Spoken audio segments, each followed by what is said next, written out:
May 1944.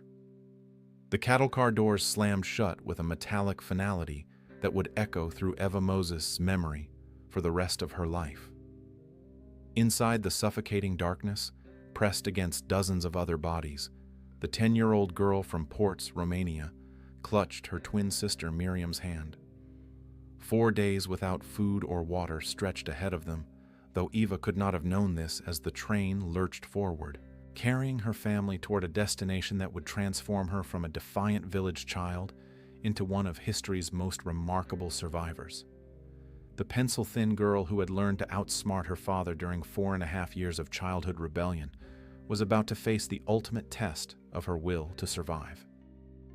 The Mozes family had been the only Jewish residents among 100 Christian families in their small Romanian village. Eva's parents, Alexander and Josef Mengele, had raised 4 daughters in relative peace until the Hungarian occupation around 1940 brought immediate persecution. Eva experienced the sting of being called a dirty Jew in school, learning early that there was no help for people like her. This harsh education in defiance and self-reliance would prove invaluable in the months ahead. Her childhood had been a training ground for survival, teaching her to be not as scared when faced with unimaginable horrors. The journey to Auschwitz began in the spring of 1944, when the family was first transported to the regional ghetto at Somlioxahai, known as Sehai in Romania. After several weeks of increasingly desperate conditions, they were loaded onto the cattle cars bound for Auschwitz-Birkenau. The 4-day journey was a descent into hell with no provisions for basic human needs. When the doors finally opened at the selection ramp, Eva stepped into a world that defied comprehension. The selection process at Auschwitz was designed to sort human beings like livestock, determining with cold efficiency who would live temporarily and who would die immediately. An SS guard, with the practiced eye of someone who had performed this ritual countless times, noticed Eva and Miriam standing together. In a moment that would save their lives while destroying their family, he asked their mother if the girls were twins. Josef Mengele, perhaps hoping that confirming this fact might keep her daughters together, answered yes. The twins were immediately pulled in one direction while their mother was dragged in the opposite direction. It was the last time Eva would ever see her mother's face.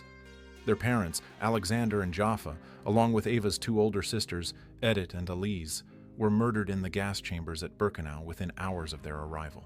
Eva and Miriam, now alone in the world at age 10, were about to become subjects in one of history's most horrific medical experiments conducted under the direction of a man who would become known as the Angel of Death. Josef Mengele arrived at Auschwitz in May 1943, 1 year before Eva and Miriam's deportation. Born in 1911, Mengele had earned impressive academic credentials before the war, including a PhD in anthropology from the University of Munich in 1935 and a cum laude doctorate in medicine from the University of Frankfurt in 1937. His early research focused on genetic factors, particularly those resulting in cleft lip and palate conditions. These degrees, symbols of his intellectual achievement, would be revoked in the 1960s when the full scope of his crimes became known. Mengele joined the Nazi Party in 1937 and the SS in 1938, rising to the rank of SS Hauptsturmführer, equivalent to a captain. His posting to Auschwitz represented the convergence of Nazi racial ideology with scientific methodology, creating a laboratory of human suffering on an unprecedented scale. Mengele was part of the team of doctors responsible for selections at the ramp, determining who would be sent immediately to the gas chambers and who would be temporarily spared for labor or experimentation. He often visited the selection ramp even when not officially on duty, hoping to find twins for his research. Witnesses described his demeanor during these selections as having a flamboyant air, sometimes smiling or whistling as he decided the fate of thousands. For Mengele, Auschwitz represented an unprecedented opportunity to conduct anthropological and heredity research. The concentration camp system provided him with a virtually unlimited supply of human subjects, something that would have been impossible to obtain in any legitimate research setting.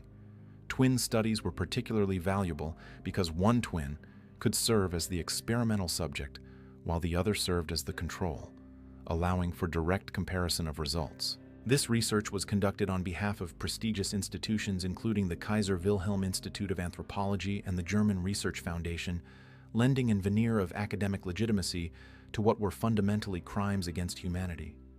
Eva was tattooed on her left arm with the number A7063, while Miriam received A7064. These numbers, burned into their flesh with needles and ink, replaced their names in the camp's bureaucratic system. They were housed in filthy modular horse barns that served as barracks, sleeping on wooden bunks with minimal bedding. The conditions were deliberately designed to dehumanize the prisoners, reducing them to numbers in Mengele's experimental database. The experiments Eva endured followed a systematic pattern that occurred 6 days per week, with only Sundays providing respite. 3 days each week were designated as measurement days, during which Eva and other twins were forced to stand naked in a room for 6 to 8 hours, while Nazi doctors meticulously measured nearly every part of their bodies. These measurements were compared between the twins and against previous data, creating detailed anthropometric records. Eva later described feeling reduced to the lowest form of humanity in existence, just a mass of breathing cells during these sessions. The alternate days were injection days, when Eva was taken to what the prisoners called the blood lab. Her arms were tied tightly to restrict blood flow, and large amounts of blood were drawn from her left arm. Following the blood draw, she received a minimum of 5 injections of unknown substances into her right arm.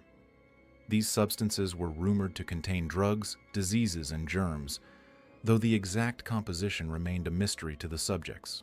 The injections were part of Mengele's broader research into genetics, disease resistance, and the effects of various chemical compounds on human physiology. Mengele's research subjects were primarily children, typically aged 2 to 16 years old. The experiments involved taking dozens of physical measurements, recording anatomical features in minute detail, and regularly drawing blood for analysis. Mengele was particularly interested in individuals with heterochromia iridum, a condition where each eye is a different color, as well as those with dwarfism and other physical abnormalities. He collaborated with biologist Karen Magnuson on eye research, sending eyes surgically removed from Auschwitz prisoners to her laboratory in Berlin for histological study. In a grotesque irony, Mengele's research subjects were often better fed and housed than other prisoners, and were temporarily spared death in the gas chambers. Some children, unaware of the true nature of their situation, referred to him as Uncle Mengele and received small treats or kind words. Eva, however, was an angry child who saw through Mengele's facade and received no such gentle treatment. Her defiant nature, forged in her early childhood experiences with authority, served as a psychological shield against the doctor's manipulative tactics. After one particularly severe injection, Eva became gravely ill with a high fever, swollen and painful arms and legs, and large red spots covering her body. When Mengele checked her fever chart during his rounds, he laughed sarcastically and declared that she would die within 2 weeks. This moment became a turning point in Eva's survival story. Rather than succumbing to despair, she made a silent pledge to survive and prove Mengele wrong. The 10-year-old girl summoned a determination that would carry her through the darkest period of her life. Eva spent the next 2 weeks in the hospital barrack, a place where prisoners were typically brought to die. Despite her weakened condition, she crawled across the floor to reach a faucet for water, driven by an unshakable will to live. Her fever broke after exactly 2 weeks, and she was reunited with Miriam 3 weeks later. Eva later realized that had she died, Miriam would have been immediately taken to Mengele's laboratory, killed with an injection to the heart, and both twins would have been subjected to comparative autopsies to study the effects of the experimental substances. The scope of Mengele's twin experiments was staggering. According to the Auschwitz Museum, Mengele used approximately 1,500 sets of twins, representing 3,000 individual children, in his experiments. Of these, an estimated 250 individuals survived the war. The mortality rate of over 90% speaks to the lethal nature of the procedures and the complete disregard for human life that characterized Nazi medical experimentation.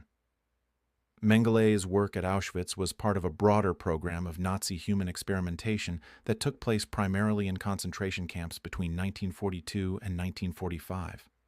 These experiments targeted prisoners of various nationalities and ages, with 15,954 documented victims. Many survivors suffered severe permanent injuries that affected them for the rest of their lives. The experiments served multiple purposes, aiding German military personnel, developing new weapons, and advancing Nazi racial ideology and eugenics theories. High-altitude experiments conducted at Dachau placed prisoners in low-pressure chambers to simulate altitudes up to 68,000 feet, ostensibly to aid German pilots flying at extreme altitudes.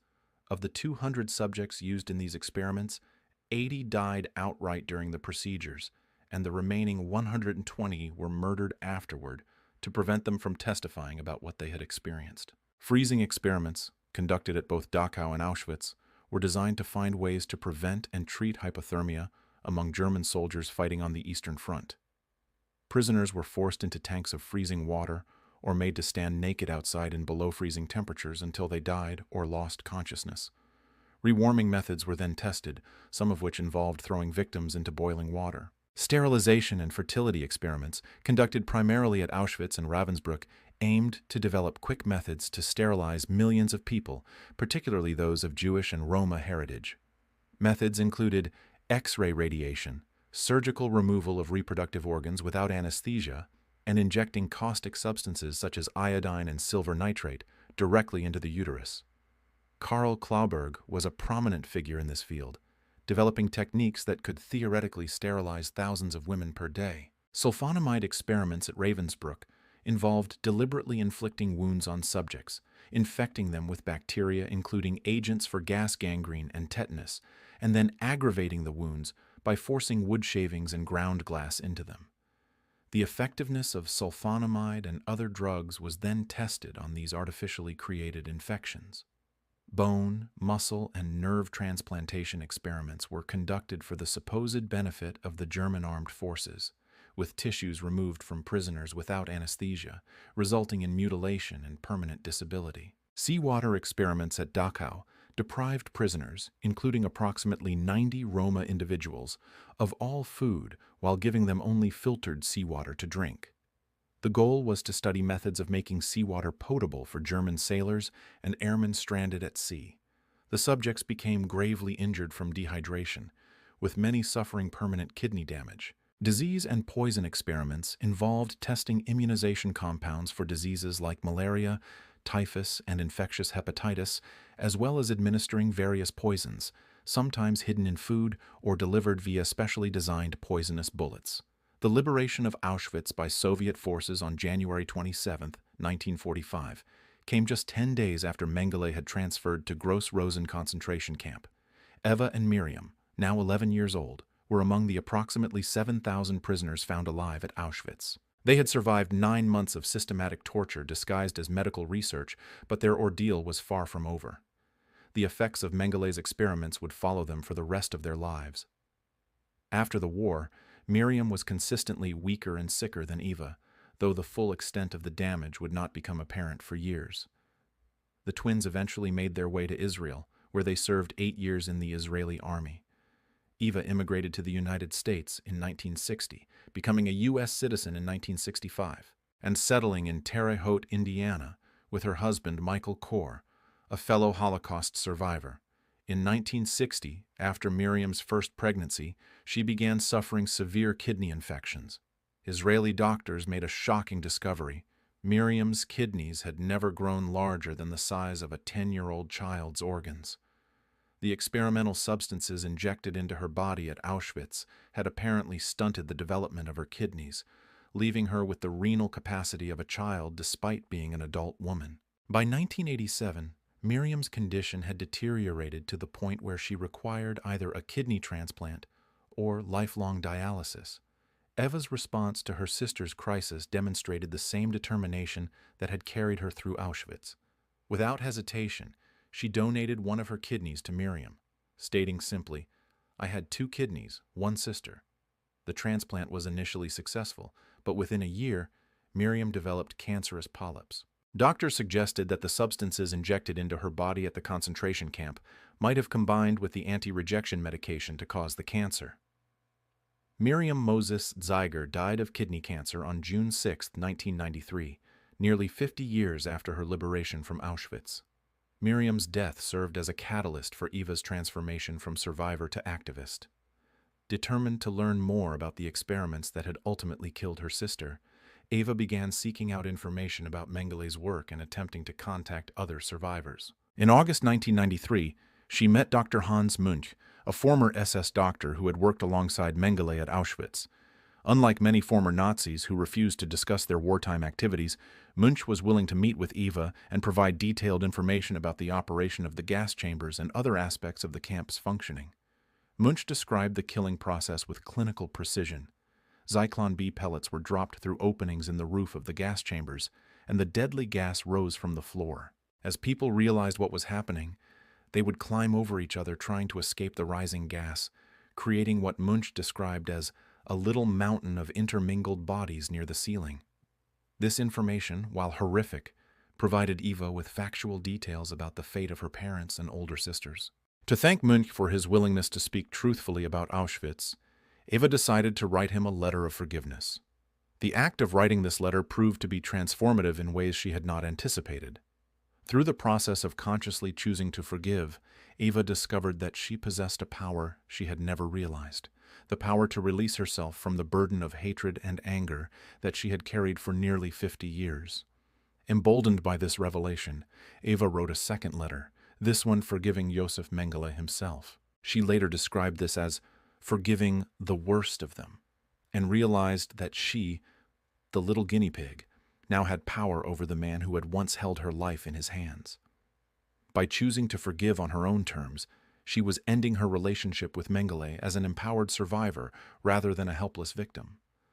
Eva's concept of forgiveness was deeply personal and centered on the victim's healing rather than the perpetrator's absolution.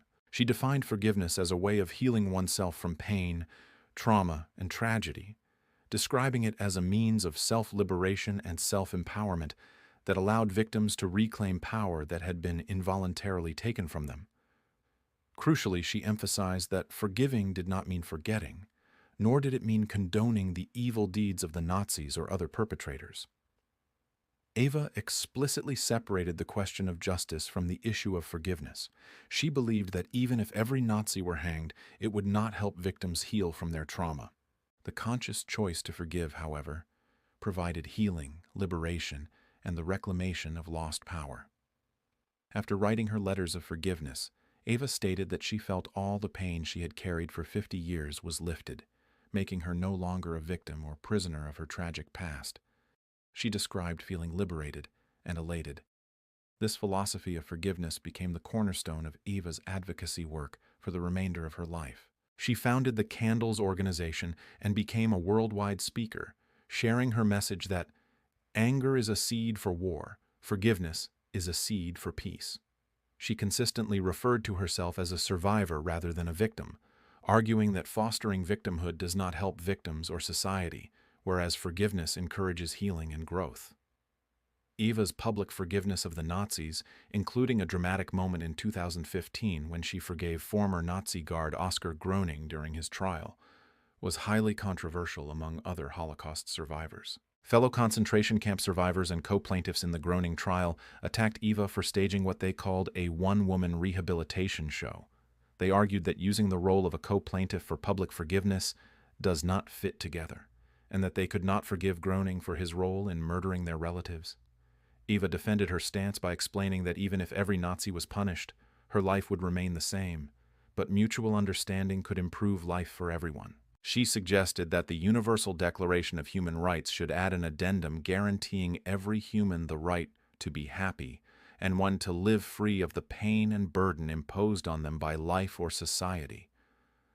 She advocated for using forgiveness in prisons, believing that unhealed victims have the potential to become perpetrators, and in programs for veterans struggling with post-traumatic stress. Meanwhile, Josef Mengele had escaped justice entirely. After transferring from Auschwitz to Gross-Rosen concentration camp in January 1945, he was captured by American forces in June 1945, but was released because he was not immediately identified as a major war criminal. Using the false identity Fritz Ullmann, later changed to Fritz Hollmann, Mengele managed to evade detection during the chaotic aftermath of the war.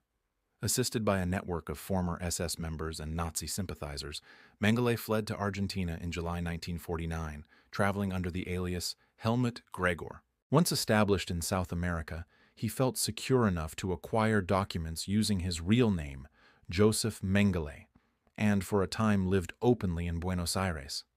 He was actively sought by West German authorities, Israeli Mossad agents, and various Nazi hunters, but the protection afforded by sympathetic elements within the Argentine government and German expatriate community kept him beyond their reach. As international pressure mounted and his situation in Argentina became increasingly precarious, Mengele fled to Paraguay in 1959 and then to Brazil in 1960, where he assumed the identity Wolfgang Gerhard. He lived in relative obscurity for the remainder of his life, working various jobs and maintaining contact with a small circle of supporters who helped sustain his false identity. On February 7, 1979, at the age of 67, Josef Mengele suffered a stroke while swimming off the coast of Bertioga, Brazil, and drowned. He was buried under his assumed name, Wolfgang Gerhard, taking his secrets to the grave. The mystery of Mengele's fate persisted until 1985, when his body was exhumed based on information provided by individuals who had known him in Brazil. Forensic examination indicated with a high degree of probability that the remains were indeed those of Josef Mengele. This identification was confirmed beyond doubt by DNA testing conducted in 1992. His skeleton is currently stored at the São Paulo Institute for Forensic Medicine, where it serves as an educational aid in forensic medicine courses, a final irony for a man who had perverted medical science for murderous purposes. The atrocities committed during Nazi human experimentation led directly to the creation of the Nuremberg Code of Medical Ethics, establishing fundamental principles for ethical human experimentation that remain in force today. These principles include the absolute necessity of voluntary consent, the requirement that experiments should yield fruitful results for the good of society, and the mandate that unnecessary physical and mental suffering must be avoided. The code emerged from the Nuremberg trials, where Nazi doctors were prosecuted for their crimes against humanity. An ongoing ethical controversy surrounds the question of whether to use data collected from these unethical experiments. Critics argue that using such data is fundamentally unethical, regardless of its potential value, and some studies, particularly the Dachau hypothermia experiments, have been dismissed as having all the ingredients of a scientific fraud due to their unscientific methodology and obvious bias. The experiments were designed not to advance medical knowledge but to serve Nazi ideology and military objectives. Conversely, some researchers have argued that if the data can save lives, it would be equally unethical not to use it. Results from the Dachau freezing experiments have been referenced in some late 20th century research into hypothermia treatment, though this usage remains highly controversial within the medical community. The debate reflects broader questions about how society should handle knowledge gained through immoral means and whether the potential benefits can ever justify acknowledging or building upon such research. Eva Kor's post-war life was dedicated to education and advocacy. In 1995, she opened the Candles Holocaust Museum and Education Center in Terre Haute, Indiana, creating a space for education about the Holocaust and the dangers of prejudice and hatred. The museum's name, Candles, stood for Children of Auschwitz Nazi Deadly Lab Experiment Survivors, honoring the memory of the children who died in Mengele's experiments. In 2003, the museum was firebombed by white supremacists, but Eva's response demonstrated the same resilience that had carried her through Auschwitz. Rather than being intimidated, she rebuilt the museum and continued her educational mission.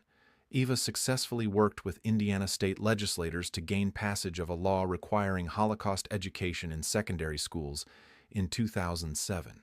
She believed that education was the most powerful tool for preventing future genocides and worked tirelessly to ensure that the lessons of the Holocaust would not be forgotten. Her advocacy extended beyond Holocaust education to broader themes of forgiveness, healing, and human rights. Throughout her later years, Eva received over 30 awards recognizing her contributions to education, human rights, and reconciliation, including the Sachem Award, Indiana's highest honor. She continued to travel extensively, speaking to audiences around the world about her experiences and her philosophy of forgiveness. Her message resonated particularly strongly with young people, who were often amazed by her ability to transform such profound trauma into a force for positive change.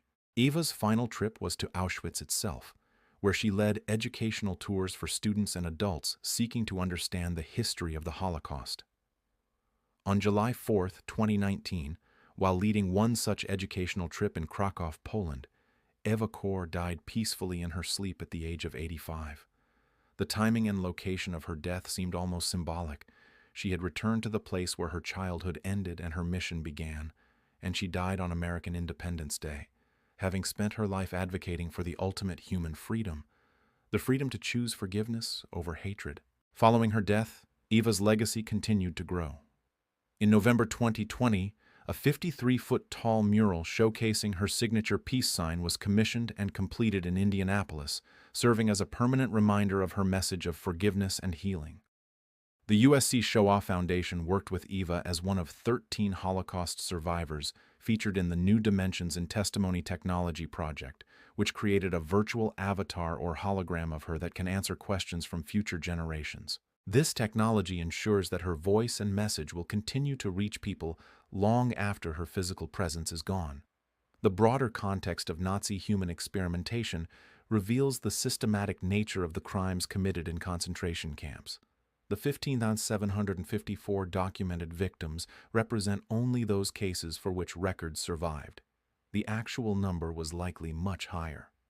The experiments were not the work of a few rogue doctors, but part of a coordinated program involving prestigious academic institutions, government agencies, and military organizations. The Kaiser Wilhelm Institute of Anthropology, the German Research Foundation, and various university medical departments all participated in or benefited from research conducted on concentration camp prisoners. The psychological impact of these experiments extended far beyond the immediate physical harm inflicted on victims. Survivors like Eva and Miriam carried the effects throughout their lives, not only in terms of physical health problems, but also in the psychological trauma of having been treated as laboratory animals rather than human beings. The dehumanization inherent in the experimental process was as damaging as the physical procedures themselves, reducing children to numbers and data points in pursuit of pseudoscientific racial theories. Eva's philosophy of forgiveness represented a radical departure from conventional approaches to dealing with trauma and injustice. While many survivors focused on seeking justice through legal proceedings or preserving memory through testimony, Eva chose a path that emphasized personal healing and empowerment. Her approach was not without critics, even among fellow survivors, but it offered a unique perspective on how individuals can reclaim agency after experiencing profound victimization. The controversy surrounding Eva's public acts of forgiveness highlighted the deeply personal nature of trauma recovery and the danger of prescribing universal solutions for dealing with historical injustices. Other survivors argued that forgiveness was inappropriate when dealing with crimes of such magnitude, and that it could be interpreted as minimizing the suffering of victims or excusing the actions of perpetrators. Eva consistently maintained that she was speaking only for herself, and that each survivor had the right to choose their own path toward healing. The scientific legacy of Nazi human experimentation serves as a permanent reminder of what happens when medical research is divorced from ethical constraints and placed in service of ideological goals. The experiments conducted by Mengele and his colleagues violated every principle of medical ethics and produced little, if any, legitimate scientific knowledge. Instead, they demonstrated how easily the healing profession could be perverted into an instrument of torture and murder when practitioners abandoned their fundamental obligation to first do no harm. Modern medical research ethics, including institutional review boards, informed consent procedures, and international guidelines for human experimentation, all trace their origins to the recognition of the horrors perpetrated in Nazi concentration camps. The Nuremberg Code, the Declaration of Helsinki, and subsequent ethical frameworks were developed specifically to prevent the repetition of such atrocities. These safeguards represent the medical community's acknowledgement that scientific advancement can never justify the violation of human dignity and rights. Eva Kor's story illustrates the complex relationship between individual trauma and collective memory. While her personal journey toward forgiveness provided her with healing and empowerment, it also raised questions about the responsibility of survivors to represent the experiences of those who did not survive. Her decision to forgive Mengele and other Nazis was deeply personal, but because she was one of the few surviving witnesses to his crimes, her words carried weight beyond her individual experience.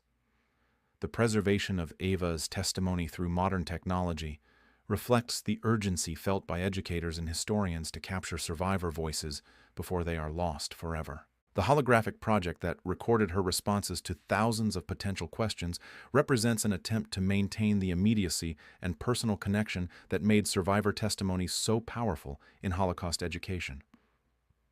As the last generation of survivors passes away, such technological innovations may become increasingly important for maintaining the human dimension of historical memory. The medical consequences of Mengele's experiments, as demonstrated by Miriam's lifelong health problems, and eventual death from kidney cancer, provide concrete evidence of the long-term effects of the Nazi medical crimes. The fact that Miriam's kidneys never developed beyond the size of a 10-year-old's organs serves as a permanent testament to the damage inflicted by the experimental injections she received as a child. Her death nearly 50 years after liberation demonstrates that the victims of Nazi medical experiments continued to suffer and die from their injuries long after the war ended. Eva's decision to donate her kidney to Miriam exemplified the bond between the twins that had sustained them through their ordeal at Auschwitz. Her simple statement, "I had 2 kidneys, 1 sister," captured both the practical reality of their situation and the emotional depth of their relationship. The fact that the transplant ultimately failed to save Miriam's life, possibly due to interactions between the experimental substances and anti-rejection medications, added another layer of tragedy to their story. The establishment of the Candles Holocaust Museum represented Eva's commitment to transforming her personal experience into a tool for education and prevention. The museum's focus on the medical experiments conducted on children provided visitors with specific, concrete information about one aspect of the Holocaust that was often overlooked in broader historical narratives. By creating a space dedicated to the memory of Mengele's victims, Eva ensured that their suffering would not be forgotten and that future generations would understand the dangers of unchecked medical authority. The firebombing of the museum in 2003 demonstrated that the hatred and prejudice Eva fought against remained active threats in contemporary society. Her response to this attack, rebuilding and continuing her work rather than retreating, reflected the same determination that had carried her through Auschwitz. The incident also highlighted the ongoing relevance of her message about the need to choose forgiveness over hatred as a path toward healing and progress. Eva Kor's legacy extends beyond her role as a Holocaust survivor to encompass her contributions to understanding trauma, forgiveness, and human resilience. Her philosophy challenged conventional wisdom about justice and healing, suggesting that victims could find empowerment through forgiveness rather than revenge. While this approach was not universally accepted, it offered an alternative model for dealing with historical injustices and personal trauma that continues to influence discussions about reconciliation and healing in post-conflict societies. The story of Eva Mozes Kor represents both the depths of human cruelty and the heights of human resilience. From a 10-year-old girl who defied Josef Mengele's prediction of her death to an elderly woman who chose to forgive her tormentors, Eva's journey illustrates the power of individual choice in the face of overwhelming circumstances. Her life serves as a testament to the possibility of transformation, demonstrating that even the most profound trauma can be channeled into a force for healing and positive change. In the end, Eva Kor's greatest victory over Josef Mengele was not her physical survival of his experiments, remarkable though that was, but her ultimate refusal to allow hatred and anger to define her life. By choosing forgiveness, she reclaimed the power that had been taken from her as a child and transformed herself from victim to victor. Her message that anger is a seed for war, forgiveness is a seed for peace, continues to resonate with audiences around the world, offering hope that even the darkest chapters of human history can be transformed into lessons for building a more compassionate future.